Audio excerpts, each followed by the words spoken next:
Labas vakaras, mėly ledo ryto aistruoliai, sveikinamės iš Elektrėnų ledo rūmų, kur netrukus Lietuvos nacionalinės rinktinės komanda pradės dviejų draugiškų rungtynių ciklą su Lenkija. Šiandien pirmasis mačas, tai yra paskutiniai susitikimai tiek Lenkijos, tiek Lietuvos vyrų komandoms prieš startuojantį pasaulio ledo rytulio čempionatą. Pavojinga ataka ir pirmasis įvartis krenta į vartus. Štai taip, Lenkijos komanda muša įvartį ir įsiveržia į priekį rezultatu 1-0. Greita žaibiška ataka, nespėjo grįžti mūsiškiai ir Kristijanas Džibinskis.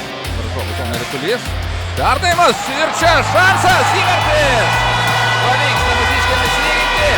Vytautas Jėgelavičius atsidūręs atakos smaigalyje sugeba nukreipti rytulį į vartus. Bosas, čia rytulys, kurgi vartuose? Ugnius Čižas! Norvegijos lygoje, kuomet klube žaidžiantis žaidėjas, po 17 sekundžių pakako Lietuvos rinktiniai, kad realizuoti kiekybinę persvarą. Lenko ataka, smūgis ir čia gražus įvartis. Tenka pripažinti, kad labai gerai pataikė į vartus. Liščernikas, Samanas Liščernikas ir rezultatas tampa 2-2. Rošenka.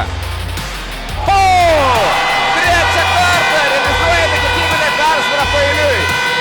Fantastika! Fantastika! Paulius Gintautas siunčia rytulį į vartus. O čia šansas. Įvartis! Kumeliauskas siunčia dar vieną įvartį.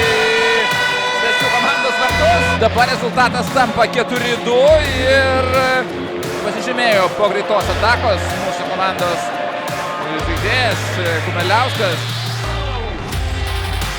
Ir čia įvartis. Štai taip. Pakeičia šiek tiek rytulio skriejimo kryptį varžovas. Lazda ir pavyksta realizuoti kiekybinę persvarą.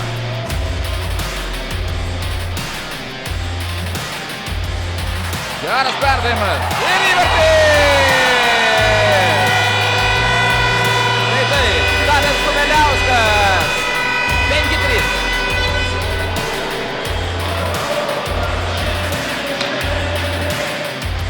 Smūgis į vartus ir štai taip. Pavyksta Lenkams vis dėlto susvėlinti atsilikimą iki minimumo ir dar atgyja intriga. Bartomolėjus Neupaueris pelnė įvartį.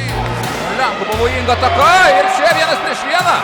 Įvartis! Tai bendrama čia ir subyrėjus Lietuvos rinktinės gynyba leidžia Lenkams išlyginti rezultatą.